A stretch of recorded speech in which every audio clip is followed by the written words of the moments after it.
What's going on, guys? Welcome back to today's show. My guest is Dave Wolcott. He is a former Marine, a founder of Pantheon Investments, and author of The Holistic Wealth Strategy, which was really a great book if you're looking for a wealth building book. Dave's journey from military service to becoming a seasoned investor and wealth strategist is honestly packed with a ton of gold nuggets. This dude had so many cool and unique perspectives, some tactical and strategic advice. So depending on where you're at in your wealth journey, what you're looking to accomplish, I think you're going to get some great insights from this episode. We dove into, his early stage journey of how having triplets overnight sparked his newfound obsession with creating wealth and financial freedom to be that present, purposeful, impactful father that he wanted to be, and how he decided to ditch kind of the traditional financial advice and went deep into alternative investments, which led into becoming an LP, which then led to the founding of his own wealth management and investment firm. And you're going to hear kind of his specific perspective around the 5-phase holistic wealth strategy that he used not only for himself, but to help others unlock and create that time freedom,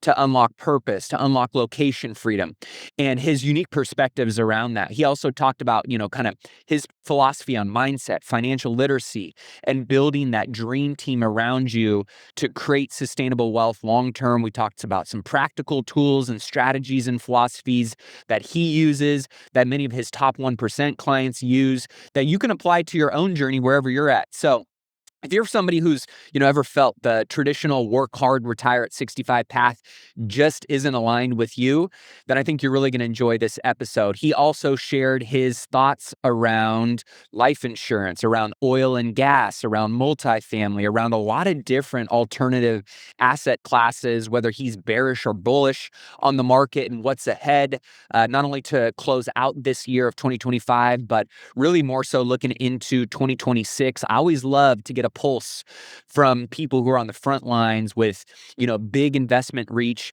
that can help us understand where things may be going and how we can position ourselves to capitalize on that or to protect against it. So I think you're going to get a very unique perspective today from Dave Wolcott. Let's get into it. Dave Wolcott, welcome into the show, brother. Hey, Matt, grateful to be here to connect with you and your audience. So you've been in the wealth building space for some time for yourself, and obviously, doing it for many other people.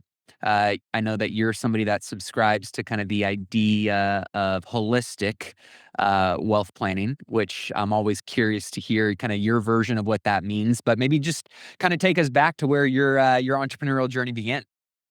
Yeah, 100%. I've been, I think at this game for probably over 25 years. And, probably like a lot of the listeners in the audience, I was raised in a middle-class family in Connecticut. And I was told that the recipe for success was go to school, get good grades, you're going to get a job, and, life would just kind of pan out for you, right? So I followed down that path and had the opportunity to go to college and then actually do the ROTC program in the Marine Corps and served my country there for 4 years. Got to see combat, travel the world, and learn some things they don't teach you anywhere else, things such as leadership, teamwork, and integrity. Shortly after I transitioned from the Marines, got into corporate America, and I just quickly lost that sense of purpose, that sense of mission that just wasn't there, in the corporate America type environment. And at the same time, my wife and I started raising a family. We had an 18-month-old running around telling us what to do. And Matt, on October 24th, 2000, my wife and I literally had triplets and quadrupled the size of our family overnight. So I got to tell you, I had 3 babies in my arms, that next morning, and it just changed my life forever, right? And as a father, I was looking down, and the first thing that was really going through my head was, how am I going to provide for financial security for my family? Right. So I set up a meeting with my financial advisor, and he just told me the same thing that everyone else told me right at the time, which was, hey, just max out your 401k, they have these things called 529 plans, right, for your kids, and, you'll be fine. Right. And it was right then that I knew I wasn't going to build wealth as a retail investor in the stock market. So I got on this obsessive journey to figure out how are the top 1%, the top 0.01% truly building wealth. So I started reading books, looking under every rock I could turn. I started investing in single family, multifamily, raw land. I did office buildings. I've done medical office. I invested in oil and gas. And 20 years later, I really founded Pantheon and wrote my book, The Holistic Wealth Strategy, to really help other people discover how to invest in alternative assets, how to invest in real estate, and really, ultimately create this unlimited freedom in your life that we're all looking for, right? Because we're trying to create passive income in our lives, right? But money is just energy. Right. It's all about actually creating freedom, freedom of purpose, freedom of time, right? And freedom of location, all these things that we really want in our life. I love that. Now, a lot to unpack there because, going from where you were at to where you're now today, it's always fun to kind of look back in the rearview mirror, and it's easier to, I guess, pull out some of those gems and those nuggets that become staples of, the success that you have going forward. As an early investor who kind of decided, or, an early mindset around wealth building and going, I know I'm not going to build a level of wealth, financial freedom, security, time control that I want on the retail side. From your perspective, it was, I need to get into ownership. I need to be on the equity side of things, correct? Yeah, I mean, I think I took the purple pill like a lot of folks out there, right? And, looked at cash flow quadrant and said, I have got this thing makes so much sense to me. I have to be a business owner and I have to be an investor. And so I tried to invest in real estate, right, on the active side, but that didn't work out too well, right? We had babies in the car. We're looking at properties like after work at 6 p.m., then trying to crunch the numbers, and it was pretty tough. So I started getting into private syndications, and I really believe that passive is the way, right? Because you actually want to leverage your unique ability and your Hmm. skills the most, right? So put those where you can create the most value, and then invest separately. So I did that as an LP for 20 years before I became active, and really becoming active is really it's really all about, passion and purpose for me, and really trying to take that journey and help other people collapse it. Because at the heart of all this is really just lack of financial education, Yeah. right? Yeah. We just don't know, we don't understand how to invest in real estate and alternatives and all these other different strategies. All we're taught is just put your money in the market, outsource it to someone, and then, bank that for 35 years and hope you retire, I guess, right? Yeah. Yeah. They don't give you the tools to really sharpen, the axe depending on what trees you're trying to swing at, right? I mean, they give you this dull blade and say, all right, just file away at the tree trunk for the next 30 years and you'll be good. It'll eventually, fall down when you need it. But as we know, right? I mean, nothing is guaranteed. So what were, now looking back, some of the things when you decided to, kind of go from that passive to that active? What were some of those initial foundational building blocks looking back that were really important for setting you up on the path that, ultimately led to so much success? Yeah, I think a lot of it has to do with mindset, right? So many people just have a fixed mindset. In fact, investing is really 80%. If you're an entrepreneur or an investor, 80% of it is really mindset, So right? true. Think about the difference between someone like Elon Musk and that person you met at your high school reunion who's in the same job, same set of friends, right? And in the same town. Right. It's all about mindset, right? And creating a vision for yourself, creating goals, creating habits that are going to help you just kind of get out there differently. And to this day, I have plenty of people who I know right from my past who say like, well, that sounds too risky, Dave, investing in an apartment building, right?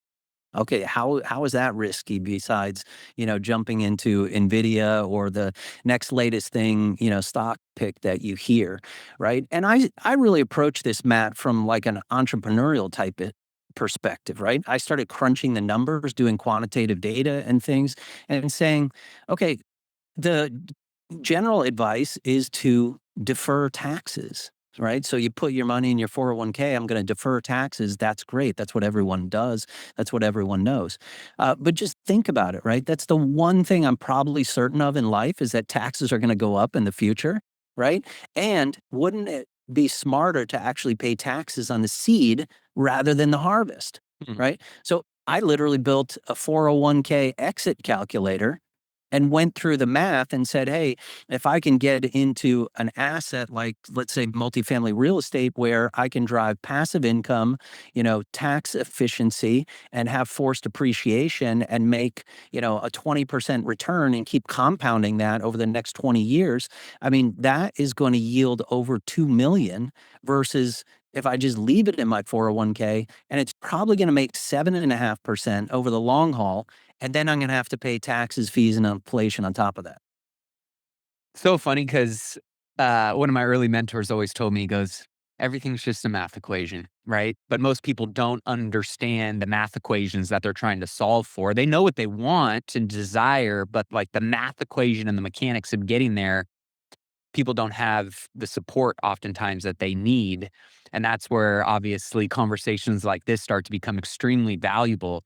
Because I'm around a lot of, smart, wise, wealthy people, and it blows my mind, one, how many different ways there are to make money, to build wealth, to preserve it.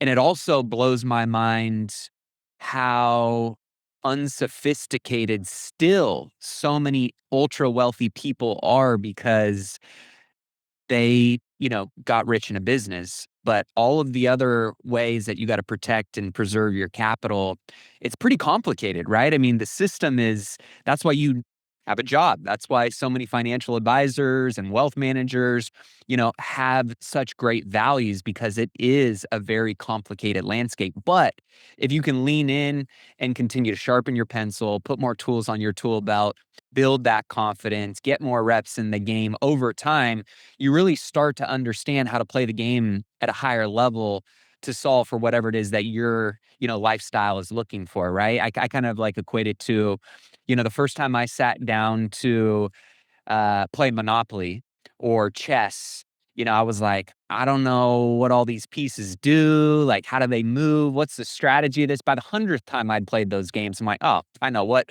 pieces of property to buy. I know the strategy. I know how to play the game more, right? And so for you, what have been some of those repetitious disciplines in your world, looking back to where you're at today that have been extremely critical in making you more confident in what you're doing that you think other people could easily duplicate in their world to, elevate that kind of financial lit or that, literacy component of their world going forward? Yeah, great question, Matt. And I think you're spot on, right? Making money and keeping money are two totally different things, right? Yeah, they are. And mostly entrepreneurs can be good in a business, right? Or scaling a business and then they have an exit. But then, actually trying to preserve that wealth and be strategic with it is something totally different. And this really ties to my book, The Holistic Wealth Strategy, where it all really starts with vision. And, if you are an entrepreneur, that's the first thing we do with our businesses. We create a vision statement, we create a mission statement. You're trying to achieve that, right? But have you actually done that for yourself and your family? Hmm. And you have a clear vision statement on what that looks like for you personally? Like, what does the quality of your relationships look like in 10 years? What is your health like? Right? What type of shape are you actually in? Do you have any hidden blind spots in your health? How much time do you spend a week on exercise and eating right? Right? Do you have healthy habits, right, that are supporting all of those things that you're doing? So it all really starts with, getting crystal clear clarity on what that vision statement is for you. And then, to go into your question, right? It's kind of moving into that mindset and then creating a discipline for investing to getting smarter. I like to really talk about it in the forms of 6 forms of capital. Most people really think about capital as just financial capital, right? Yep. That's just energy. Of course, we need that. But if you're moving towards a higher level of consciousness and growth, right, as a human, there's other things that are important, such as physical capital, intellectual capital, spiritual capital, emotional capital, right? All of these other things like really give us true fulfillment, right? Look at Steve Jobs. He had all the wealth in the world, but he didn't have enough, money to buy himself another day. I mean, sadly, right? Hmm. Because he wasn't actually, investing in his health the way you could be, Yeah. right? Or how many of us, right? I bet a lot of people, they've got enough money. They don't need to work anymore, but they're not really fulfilled, Yeah. right? Or they're working 60, 70 hours a week, right? And they don't have that freedom that they're looking for. So I think, really thinking in forms of how can you, to me, the definition of wealth is really having, great advancement in all those different dimensions of wealth, right? And that's what's going to help us, live a great life. And basically, it's your chessboard, right? Why play someone else's game? Hmm. So spend a lot of time living intentionally, build your own chessboard, right? And then start to set up like systems and structures and processes and habits all around that support that. So you're winning all the time. Yeah. Yeah, I've got a little mastermind and accountability group, and we've been meeting for 10 years now every Wednesday. And it's guys there's 6 of us sprinkled all around the country that, own our own businesses and kind of vary in levels of net worth. Um, and we were having a conversation the other day around this particular, like, hey, how are you consistently finding ways to sharpen your axe around, financial literacy? Because, I mean, from estate plans to what you're doing in your brokerage account to crypto to, investing in gold, oil and gas, real estate, there's so many different nuanced asset classes out there that you can build wealth in. And if you're going to take a holistic approach, right? I mean, you got to somewhat know around these different product lines. So I'm curious, when you say holistic planning or investing, what does that mean to you? And how do you approach that discipline from your perspective to capture alpha but mitigate risk when you're doing that? Yeah, for sure. So again, the holistic part of that really goes back to those 6 forms of capital, like I said, Yep. because again, your balance sheet could be as big as you want it, right? But if your health is not on par, or maybe you have toxic relationships in your life, right, that just are really dragging you down, it doesn't matter really. Right. I mean, what's the point of having a big bank account? I love to ask people this question. If you had $1 billion, what would you be doing? Where would you be? And who would you be with? Mhm. Right. And what's so surprising, Matt, is so many times like we actually don't even need money to accomplish a lot of the things that we truly want. That's a Right. great point. We just haven't really taken the time, right, to be honest with ourselves, right, and really think through, what does that vision look like? What does, success really look like? Right. And it's not always about chasing the money. And oddly enough, the more you stop chasing the dollar, it will actually show up for you, So right? funny. So many people struggle with that, right? Like getting that clarity and realizing that a lot of what you want is already somewhat achievable or right in front of you. I often find, and I think we can all relate to this, right? Thinking of a time when you had money stress, how much mental and physical real estate that takes up in your life. It's somewhat suffocating sometimes, right? When you think about the people that say the sleepless nights. I mean, I've had some deals and projects and times in my business, where you're in a valley, you're not in a peak, and it consumes so much of you. And then I think about, and I feel extremely grateful to be in a position financially where I would say the mental real estate, that money takes up for me is probably less than, the average person who is paycheck to paycheck and struggling to get by and has the desire to get ahead, but they just feel like the wall's closing in on them.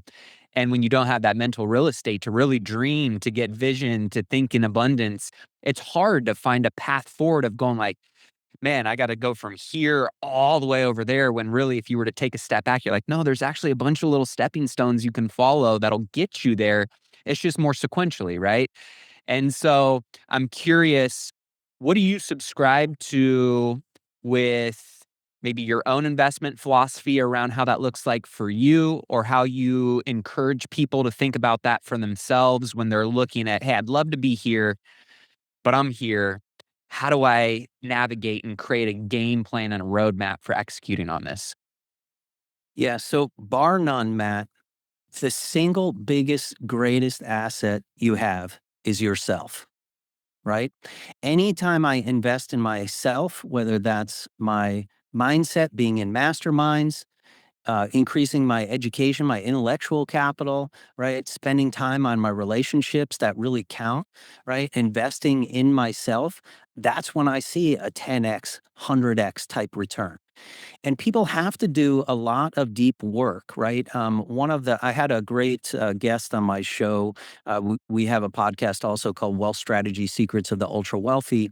And a gentleman, Charlie Garcia, came on and he runs a centimillionaire community with super ultra high net worth individuals. And I asked him, what is the most important trait, right, that individuals have in your Mhm. community? And he said, you know what he said? He said it was self awareness, right? Man, I So, couldn't agree more. really understanding yourself, right? And where your strengths lie. And also just truly understanding that you have, as a human, right? You can be in two different states. You can be in a primal state or a powerful state. And a primal state is, humans have 60 to 80,000 thoughts a day that go through your mind. And over, 80% of those are actually scarcity driven, right? We're looking for that saber-toothed tiger around the corner. We're looking for danger. We're looking for fear, right? So you kind of become in this kind of conditioned environment to, of course, right? I'm not going to make, that next deal, or my wealth isn't going to, move up, right? I'm not going to do that. So you have to actually train yourself and actually work on your neuroplasticity of your mind to move into a powerful state where you can actually change the subconscious of your mind to an abundance type mindset, which is focusing on the things that you can control, the things that count, changing that mindset. And then that is what's so counterintuitive, but that's what brings you. Opportunities are knocking at your door. You Yeah. could literally be, I mean, listeners out there, you could be one relationship away from the biggest deal of your life. You know, you could be one opportunity away from the, best thing that could ever happen to you in your life. But it's how do you think about it? Yeah. Right? Are you still stuck in some of these ruts? And so how you can kind of develop that again is, I mean, I'm religious about my morning routine and the things that I do about, getting up early, having a gratitude practice, exercising every day, meditating, journaling. All of these things are part of my practice so that I can let things flow to me from the universe. It's interesting, right? I've seen so many people with the narratives around that, right? These personal development has just blown up so Yeah. much over, let's call Yeah. it, the last decade or two. And I think people, and I like to highlight this because, and I've been guilty of it too, you somewhat get desensitized to the routine things that you hear people saying over and over again, that they almost somewhat become a little bit cliched in your mind, but they're cliched because they work, and so many people talk about them because they work. But doing them at the level of execution that is required to unlock that abundance and that growth is where I think a lot of people know about it, but it's the practice and the execution and the consistent discipline and that compound effect working to actually create those tailwinds in your life. So I'm glad that you brought that up because I just think it's a good reminder for anybody, right? Like at any level that you're trying to get to, there will be, new devils, new challenges that you got to work through, but the foundational thread that's going to keep you elevating up to that next level are those types of things. Now, when you talk about your holistic wealth strategy, I know you've developed kind of like a 5-phase holistic wealth strategy. What's one component, maybe you can talk about those 5 phases, but like what's one component most people completely overlook when trying to build true wealth when it comes to maybe strategy or tactics? Yeah, so great question. We really talked about the first two. The first one was mindset. The second one was kind of working on those different forms of capital and Mhm. really increasing your IQ, right? Around financial IQ, your health IQ, all those things. But the third one is really interesting, right? So the third one is all about learning and building a team around you. I like to call it a dream team, right? So most people don't have a team, nor do they have infrastructure around the wealth. And what I mean by infrastructure, right? Everyone's just chasing opportunities, and we're like, hey, let me go after that. But for instance, how many of you out there actually have a very detailed, comprehensive tax planning strategy? And I don't mean working with a tax preparer, which is someone who actually files your taxes, but actually a tax strategist who's working with you proactively, to structure things properly. Because, you know, yes, maybe an investment can make you 10, 15, 20%, right? But just think about if you could save 10, 20, 30, 40%. I mean, you're in California, right? We have investors now saving 40, 50%, right, in taxes. That is absolutely massive. Yeah. Right. And the compounding effect of that is huge. So, tax strategy is really huge. We're also big components. We help clients also with setting up infinite banking policies. I'm sure you've had guests on talking about that. Yep. But what a multiplier that is, Yeah. right? That's very foundational. I spent a lot of time inside family offices, PE groups, ultra high net worth. They're all using this vehicle because it does so many things, right? With just one strategy, right? You've got tax free growth. You've got estate planning component where you can pass on capital to your heirs, right, and avoid taxes. And you get to borrow against your capital, right, which is great as an entrepreneur. So you kind of take over that banking function, which is great. So that's another, great component to have inside of your infrastructure. And Hmm. of course, there's also some of those other key components like, estate planning, asset protection.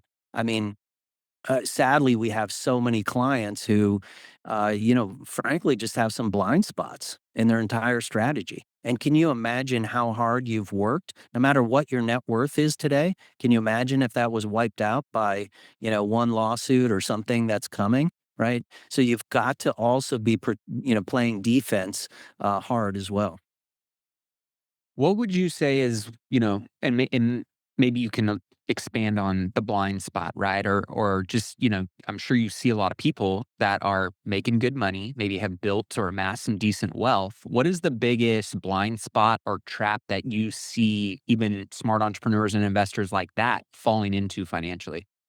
It really is probably on the asset protection side. People do not have, and this is also interesting, Matt. Right? If folks out there, if your net worth is a million, 5 million, right? But you've been working with advisors like for your life, or it's maybe your brother-in-law or something like that. They've been helping you, but you start getting into 8 figures and beyond, right? You need a different set of advisors. Or if you're on that trajectory, okay, there are many, many very sophisticated strategies you have no idea about, Hmm. and your average estate planning attorney or whatever does not know about them either. We actually help a lot of those people. They have no idea some of the things that we're able to, put to work. And frankly, I think the industry is kind of opaque like that on purpose. So the Yeah. people with resources, with knowledge, get access to some of the best people and strategies. Um, and asset protection, that's a big blind spot. So when I talk about that, right, having an advisor who specifically understands entrepreneurs, investors, right? And especially you're investing in real estate, alternative assets, right? Where are certain hidden risks, right? Based on your profile, where you're doing that, and then how to set up a structure that's most suited for you. So I know you've been an LP in a lot of alternative investment, asset classes. You've, been involved in a lot of different strategic moves within those asset classes, whether for you or, for your clients. So to touch on a few, you know, where do you feel like investors should be hunting for yield right now in some of those opportunities, right? With cap rates compressed, some expanding, many asset classes, feeling somewhat overheated. Where are you still seeing reliable yields and upside maybe in the real estate sector? Okay, so yeah, I would answer this one with private credit. Okay. This is a very interesting space that's been actually growing by 20% over the past 15 years. And it's very subtle. A lot of people don't know about it. It's just starting to actually really kind of come on people's radar recently. And there's a lot more real estate doing private credit type deals. But I can tell you that for at least the past decade, billionaires like love this strategy from the cash flow that this provides, right? So you get actually better returns than debt. And we run a fund that's actually investing in merchant cash advances. So essentially giving small business owners lending because they can't get lending from traditional banks because of compliance requirements or also timing, right? And, just as a basic example, right? Let's say you have in Florida, we've got roofers here and we've got the hurricane, Yep. right? And these guys all of a sudden have a backlog of 2 years of business, but they can't get enough equipment to actually go in service and capture that revenue. So we're able to provide them funding really quickly. And then on the investor side, we literally get paid from the clients on the front end. So you're making daily and weekly principal and interest payments that come back. So the velocity on money is massive on this, right? We start getting capital in, then you reinvest it again. Right. So we're seeing very sizable returns on this, and people can get cash flow or basically just keep compounding that. And it's a great non correlated asset. There's no interest rate risk in this, and you're just turning over cash flow really quick. And the default rate has only been 6.5% on the fund we've been operating for the past 8 years, even through the pandemic. That's amazing. It's funny. I saw a recent article, and it was kind of quoting Jamie Dimon around private credit, and this marketplace, being something that they're paying attention to, and also, quote unquote, very risky, so risky that they're actually throwing $50 billion into it themselves. So obviously, when you see the big boys and girls like that are making moves and staking bets there's some opportunity there. So it seems like you guys were ahead of the curve on that one. Now, talk a little bit about oil and gas. Why do you think oil and gas investing is still overlooked by so many high income earners or investors? And how are you guys using it to offset taxes on active income and obviously capture yield along the way? Yeah. So a lot of people still don't realize, right, that you can offset up to 100% of an investment with an active losses, right, against your active income. So, especially folks, we've got lots of doctors, high income earners in California, other states get to year end, and then we're like, wow, I got this huge, tax problem. And I think it's important to really note, right? There's been some great thought leadership in the tax planning space. Tom Wheelwright, we've had him on our show, Yep. right Same.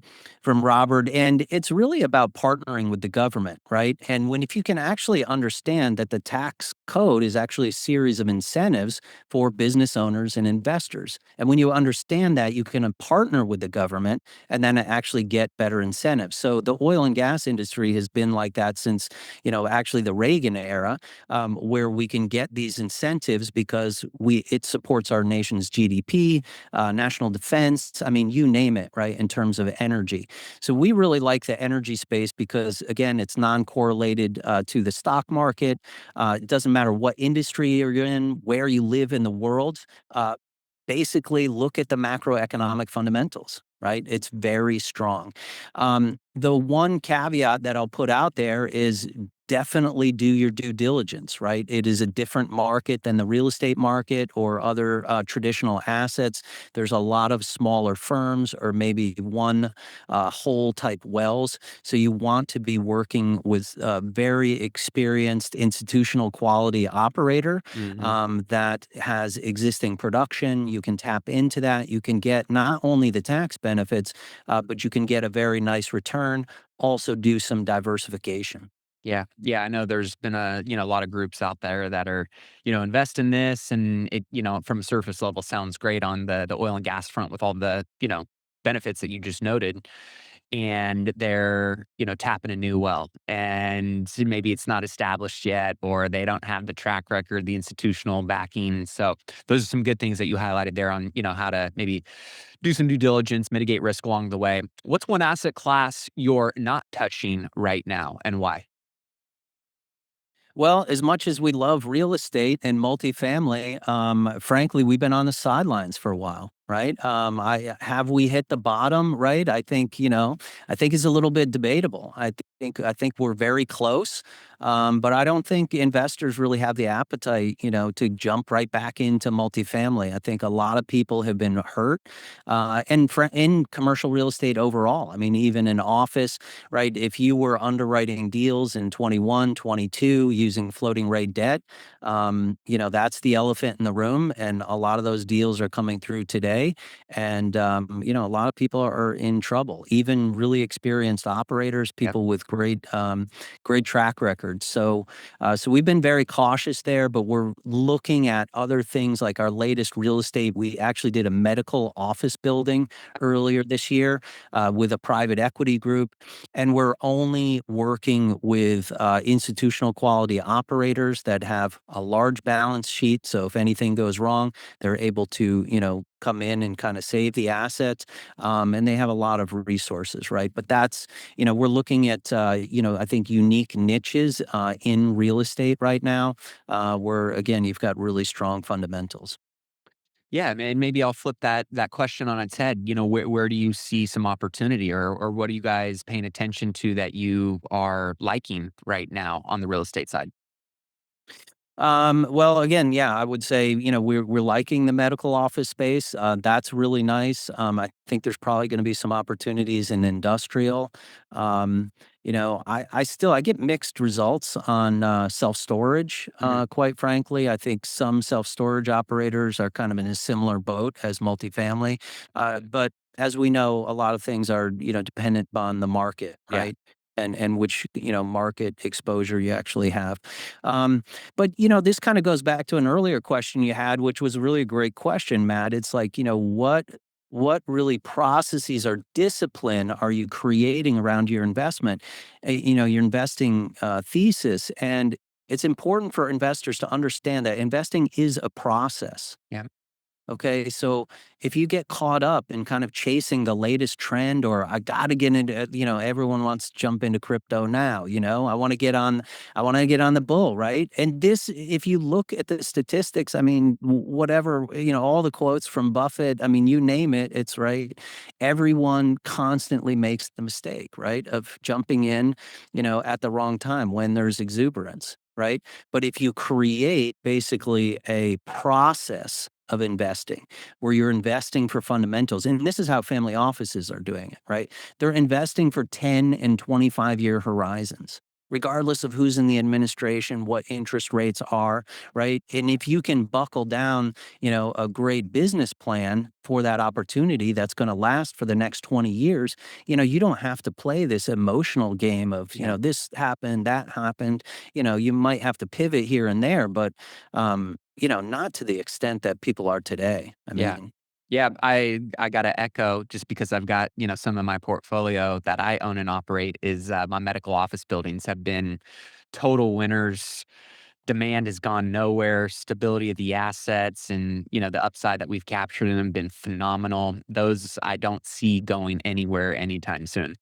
nice, nice. Now, shifting over a little bit to just your unique perspectives on, kind of the market outlook as we close out 2025, head into 2026, kind of given the current macro headwinds that we've experienced over the last few years with rising interest rates, inflation uncertainty, throw tariffs in that mix. You got obviously the election year, new administration rolling in, new policies kind of getting trickled down the tree, some global instability.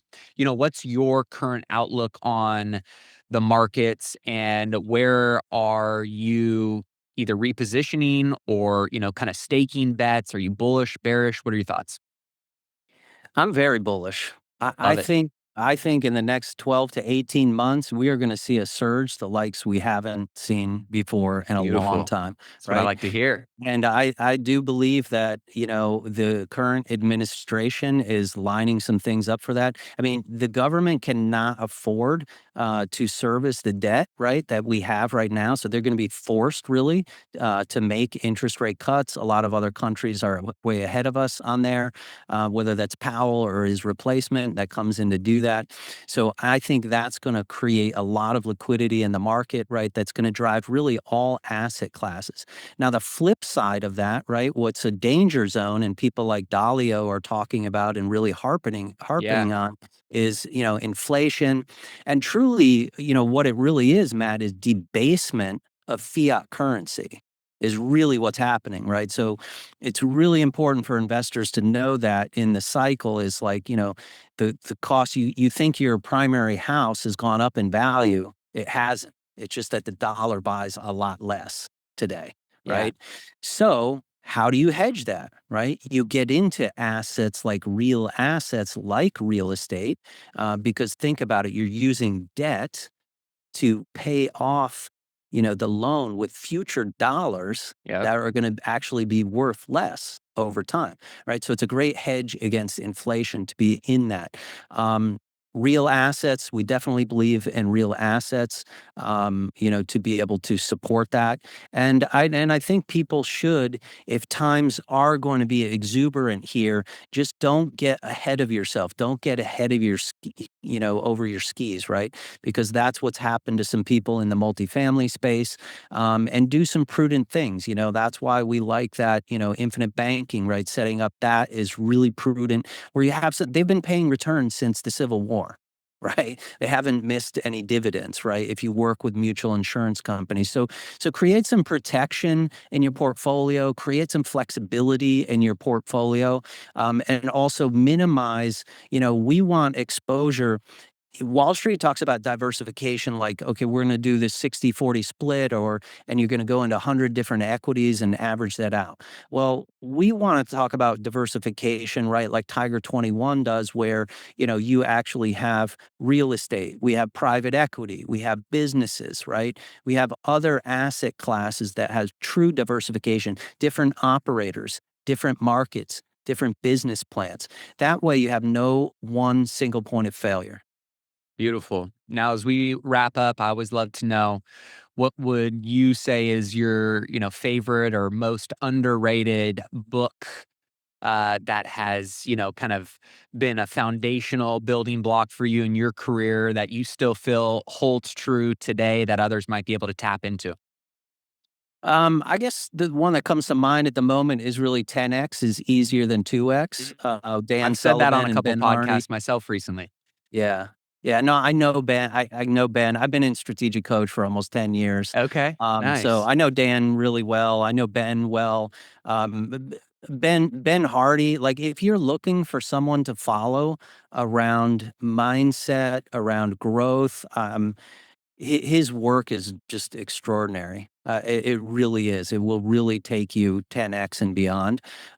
So all of his books, I think, are really great. But that's an awesome one. Now, you mentioned it earlier as well. I've been in a lot of business masterminds and wealth building groups and things like that. I know you have as well. So I'm curious, which ones have you been in, and which ones do you love and still kind of subscribe to? Sure. Well, I have to talk about my own first, which we have one also. So, and that's all about really helping, high net worth entrepreneurs get together with like minded people, right? Solving problems, working through things like, hot seats and thinking differently. And all of a sudden you become in a room and like everyone is speaking your language, right? And you're really kind of going up to that next level. So, I can't speak highly enough about masterminds personally. Like I said, I've been in strategic coach almost 10 years now. That's become it's completely like my operating system, strategic coach. And then I'm also a member of Joe Polish's Genius Oh, Network, cool. which is tons of unicorns in that group. That's beautiful, brother. Well, I know a lot of people are going to want to learn more about you. They're going to want to check out the book. They may want to know about, investment opportunities or working with you. What's the best place for them to connect with you? Yeah, appreciate that, Matt. I wanted to give your listeners basically a free copy to the book if they want to check it out. You could just go to holisticwealthstrategy.com and you get a free download of the book right there. Dave, really appreciate you joining the show today. Appreciate you, Matt. Well, that wraps up today's episode. Thank you so much for tuning in. As always, you guys know this show would not be what it is without you, the amazing listener, the support, sharing this out with other people who can gain value from it, taking 60 seconds to leave a review. If you haven't done so already, those things mean the world to us and ultimately help us spread this message out to as many people as we possibly can to help them on their wealth building journey. If you have any particular links or resources that you're trying to track down that were mentioned in this interview, be sure to check out this episode at MillionaireMindcast.com, where you can find access to all that information. And of course, if you haven't checked out the Wise Investor Vault yet, be sure to head over to wiseinvestorvault.com to check out all the tools, all the resources, the checklists, the spreadsheets, the trackers, all kinds of amazing things that can help you on your wealth building journey at the wiseinvestorvault.com. If you haven't connected with me on social media yet, I'm consistently putting out more content, stories, value to help you on your wealth building journey. And one of the best and most exciting things for me on a weekly basis is getting to connect with you guys. Getting your DMs, hearing what things impacted you, what you need help with is a big way that we continue to drive the content for this show. So if we're not connected and following each other on Instagram, on social media at official Matty A, give me a like and a follow. Would love to connect with you there. And of course, don't forget to get on my deals list. If you're an accredited investor, you want to look at more deal flow. You want to see what deals I have access to, what deals I'm raising capital for. This is an exclusive list that I only put out to my accredited investor list, my Millionaire Mindcast family. So text the word deals to 844-447-1555. And with that being said, thank you again so much for supporting the show. Until next week's episode, keep investing in yourself and your wealth on your march to $1 million and beyond. Cheers.